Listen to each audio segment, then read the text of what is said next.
I think currently what he's doing with trying to suppress the media is absolutely abhorrent. How is he suppressing the media? By doing more media? I mean, am I crazy, or is the media not being suppressed at all? Because I still get bombarded with the most outrageously stupid headlines you've ever seen in your bloody life. Alrighty, let's see here. What has Mr. Charlie Kirk been up to? College bro demands an answer, then instantly regrets it. Guys, he instantly regretted it. Like, I'm sure we're gonna watch this video, and this guy, you could see the instant regret in his face. So basically my question is, throughout this whole thing, I've heard you speak pretty in length about, upholding the Constitution, which I think is a good thing. I think that's a great thing. I think that... Guys, he thinks it's a good thing to uphold the Constitution. I mean, is that debatable? That's a hot take, isn't it? I mean, these days. Talk about the Founding Fathers, who I think, while flawed, overall had very good ideas. Don't you just love that people nowadays feel the need to say, well, overall they were good? I mean, they had some issues. It's only because of political correctness. People feel the need to... Listen, everyone knows they did wrong things. Anyone who ever actually read history knew that. People who saying that we painted American history to look really good is lies. When I grew up, I read all kinds of history books, and none of them painted America as... Let's put it this way. They showed America's flaws. So people just say this now because they feel like it's incumbent upon them to mention, well, they weren't great people, but we can still respect them. They were pretty great people.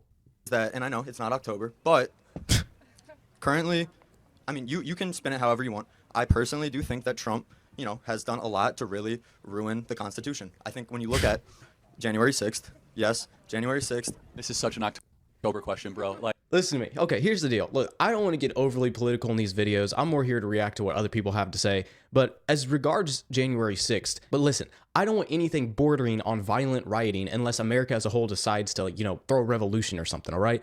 So obviously, I don't agree with what happened. Now, you can debate who did what, how bad it was in certain areas all day long. Here's the point. Nobody cares anymore, guys. Nobody cares. Moderates don't care. Immigrants don't care. Your mother doesn't care. Only you, mister, with blue hair or a blue brain, care anymore, all right? Nobody cares. It affects the polls none. So my question is, why are we still talking about it, okay? If it was a prevalent reason, or, Trump was maybe going to do it again, like proof, not like, obviously, any crazy person thinks he's going to try to run for a third term. He is not, okay? But why? Talk about prevalent real issues, which for me is the economy. So I just don't understand. I don't know if this guy's a liberal or left, radical, moderate, fill in the blank for him. But talk about things that are prevalent. So what Trump has not fixed yet is high taxes, bad economy, and high inflation. So let's talk about the things that actually matter, not that he's destroying the Constitution or some such garbage. I'll tell you what destroyed the Constitution was COVID lockdowns and all the nonsense that followed that. So if you're going to berate him or the following administration on anything, berate him on that. Like, I know, but then answer it. But answer what? Guys, listen, they do this all the time, but then answer it. We've been talking about this and answering this for the last 2 years. Any good, I don't know what Charlie Kirk says. Charlie Kirk sometimes will not answer questions. The answer's simple. It shouldn't have happened, but was it some they went around murdering people and withholding the new presidency from coming in? No, Joe Biden still became president, but regardless, just stop, man. Talk about useful things. There's real critiques. Critique them on what matters, what people actually freaking care about. I mean, why is the Constitution suddenly flimsy when it comes to things that are currently happening? But it's not flimsy when it comes to... That was 5 years ago. And here's my best argument is the American so it doesn't matter. Well, hold on. The American people... So it doesn't matter. With this, and they didn't believe the media's premise. So you tell me how Donald Trump was against the Constitution. Like, what? By trying to overthrow it on January 6th. Listen, again, there are many critiques of Donald Trump, and I'm here for it, baby. But this is what they do. Donald Trump is anti-Constitution. He's a fascist. Okay, so tell me why, Charlie Kirk says.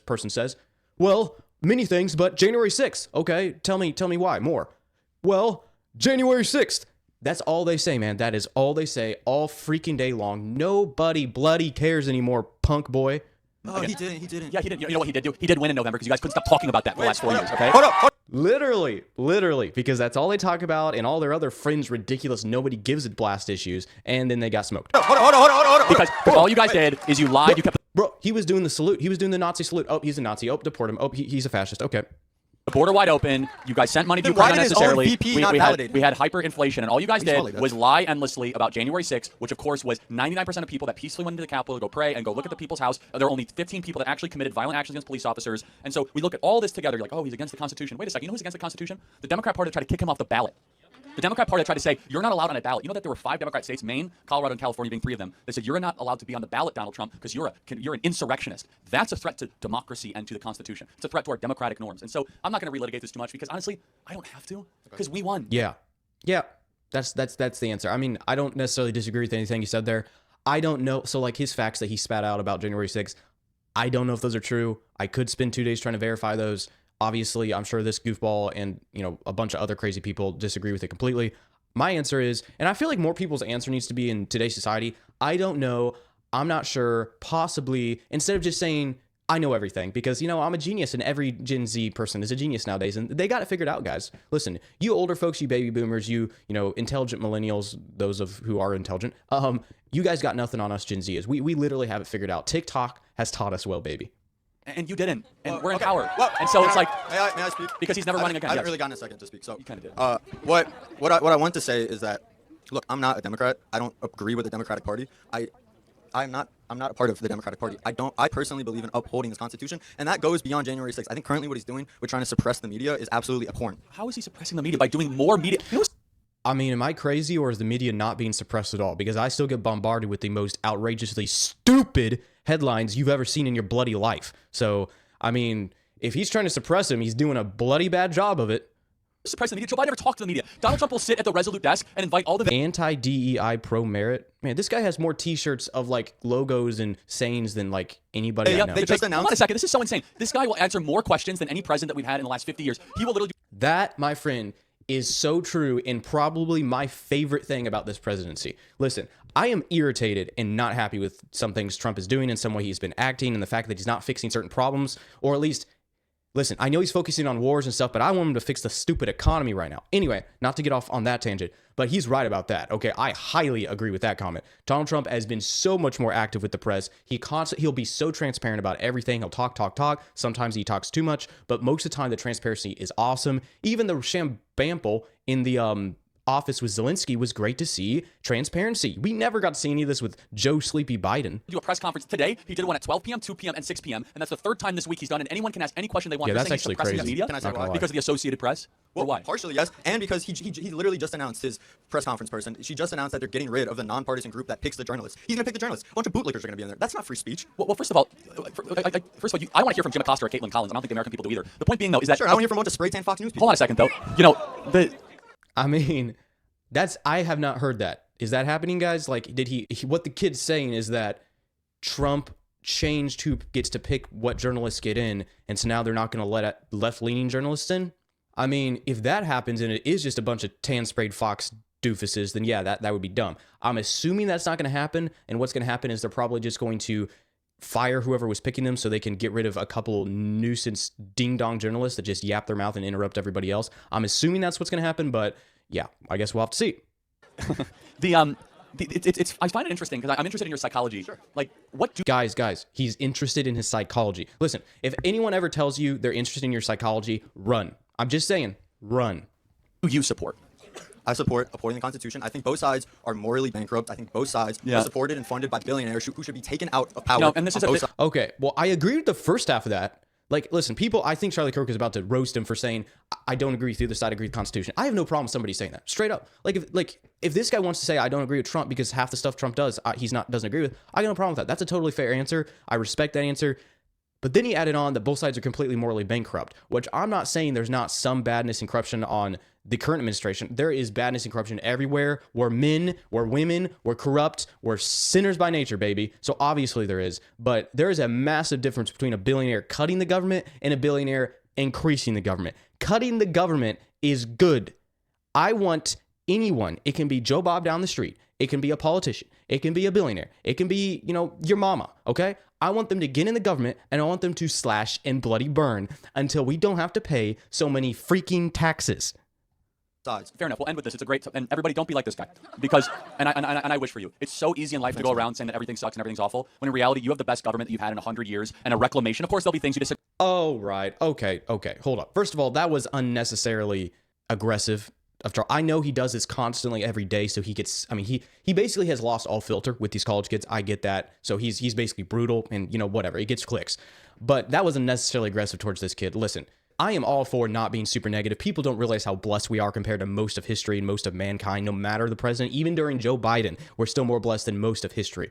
But saying that we should like look at this as the best current condition our country has been in for ages, blah, blah, blah, blah, blah. Now, I will say I like a lot of the administration currently. I can say that, okay? But that doesn't mean that our country is the best it's been in, you know, X amount of years. Maybe it has been. I don't know. I feel like taxes are still stupidly high. I feel like housing prices are high. I feel like X things are high. So, you know, say what you want to say, but listen, I'm going to do a hot take soon about taxes and how all these Republicans get in office and say they're going to cut and then they don't cut. Maybe it's not their fault. Maybe it's Congress. I don't know. Point is, that was a very extreme comment by Mr.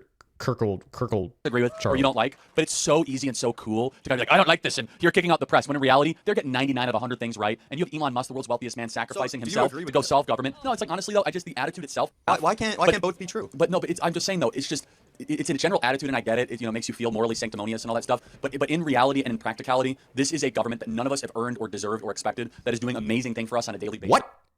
Okay, that is the most Boulder Dash comment I've ever heard. None of us deserve or expected. I expected, listen, when I vote, every time I vote, maybe I shouldn't expect it because how many stupid presidents we've had.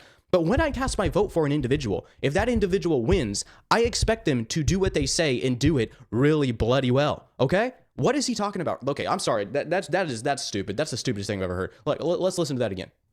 That stuff. But in reality and in practicality, this is a government that none of us have earned or deserved. Or none of us ever, guys, listen. We have not earned this government. We are unworthy. We are unworthy, guys. Have not earned it. Probably never will earn it. We're just, listen, we're despicable souls. We don't work hard enough. We clearly don't pay enough taxes probably if we haven't earned it. So yeah, guys, we haven't earned it. I mean, listen, we should be thankful our taxes aren't higher and inflation isn't higher, honestly.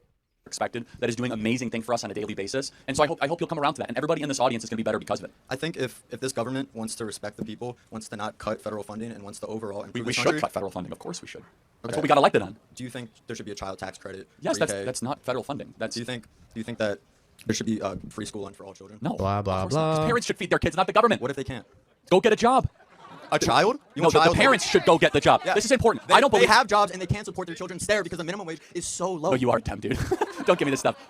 First of all, Yeah, so I completely 100%, 3,000 million percent disagree with that. If there's a family in America right now that is in that situation, it's probably due to their own choices. And if there's one that's struggling, yeah, go get a job, work harder and work harder. That's what I'm going to do. I was born with nothing. I'm going to work hard. And when I'm done working hard, I'm going to work hard. And it's really as simple as that, guys. Listen, people, I think the government can help out a little for maybe larger families. I don't have a huge problem with that. I was one of 7 children, so my dad got a lot of different tax credits for having kids. In fact, some years the government gave him money instead of him having to pay any taxes, which helps support 7 kids. But here's another thing. When this guy says support kids, he means probably support them in their sports, get them electronic devices, etc., etc., etc. Guess what? We didn't do any of that when I was growing up because we managed our money and we couldn't afford to all do 2 sports each and have a phone and a computer. And guess what? That's all right because we're spoiled. Get over it. This is Do really you want children to eat? Of course I do. Show me a single child in America going hungry. Doesn't exist. Yeah, no, that's true. I'm okay. Then this guy's gonna say, well, I saw Joe Bob over on the street corner and he was like dying from hunger. Well, okay. There's always that one guy because his dad's a drug addict and he probably is on drugs too and he's starving because he has no job and is unwilling to get any job. Number 2, we have churches, we have food shelters, we have billions, and it does not exist. We have a child obesity problem, not a child starvation problem in this country. That 50% of our kids are That's true.